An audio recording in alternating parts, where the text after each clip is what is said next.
Now let us try to split a product as a difference of two products. Okay, let us suppose the way we did the previous question or the previous distribution. So let us suppose we want to distribute this 3 into 2 as difference of two products. Suppose we want to do this. So how can you write 3 into 2, or how can you represent 3 into 2?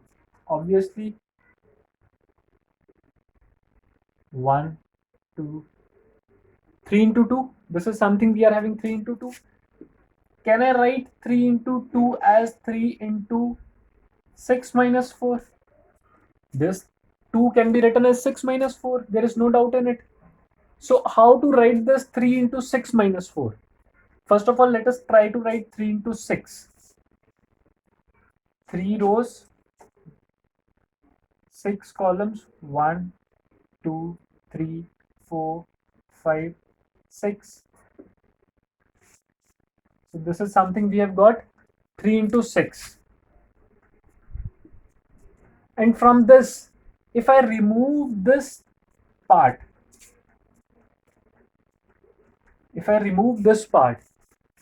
I subtract this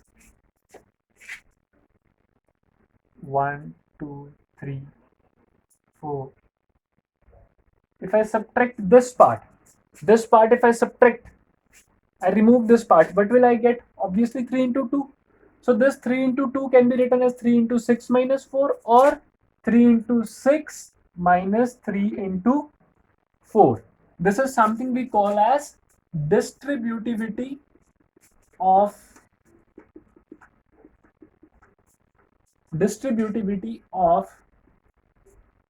multiplication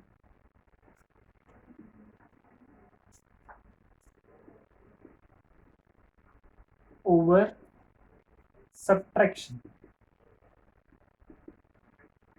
Distributivity of multiplication over subtraction. So from here, if you want to get the general expression, how it would be, suppose A is 3, B is 6, C is 4.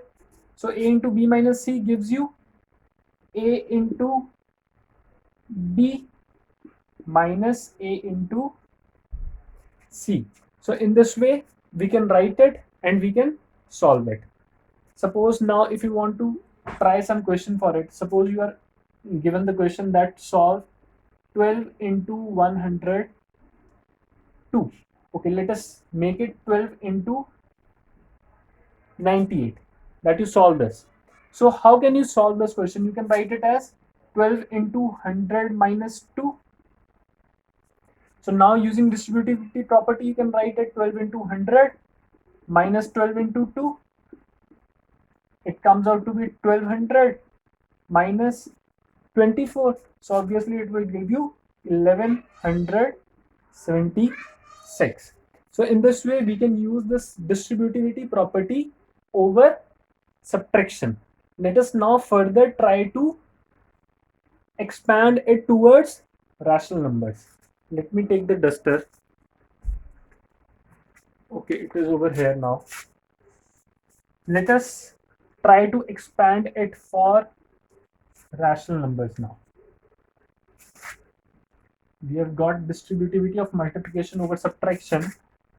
Let us check whether it holds true for rational numbers or not. In another way around also, if the question would have been 50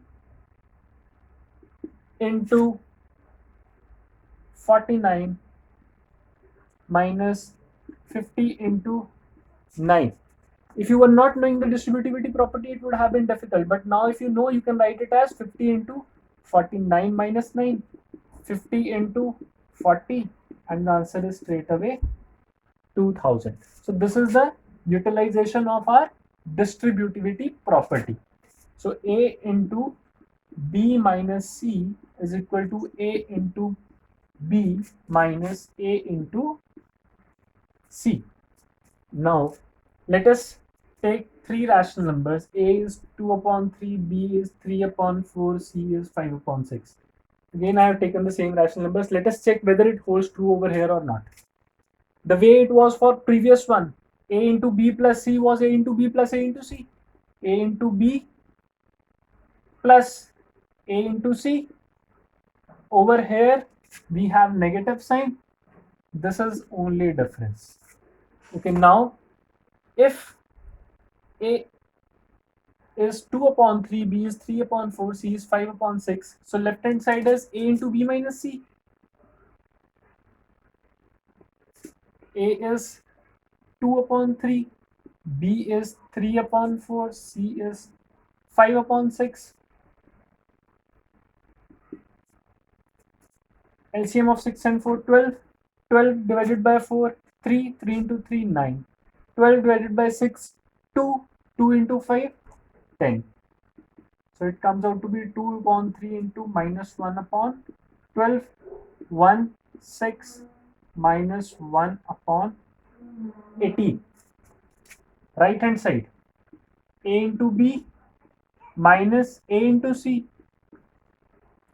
A is 2 upon 3, B is 3 upon 4, A is 2 upon 3, C is 5 upon 6. This 3 and this 3 will cancel. 2 ones are 2, 2 twos are 4, 1 upon 2 minus 2 ones are 2, 2 threes are 6, 5 upon 9. LCM obviously 18. Divided by 2, 9. Multiplied by 1, 9. Divided by 9, 2. Multiplied by 5, 10. Minus 1 upon 18. We have got the same answer. So A into B minus C can be written as A into B minus A into C. This is something related to our distributive property of numbers, as well as it holds true for rational numbers. Now related to it, I'll share one assignment with you. You all do that assignment and be more clear about this concept. Thank you. That was all for today.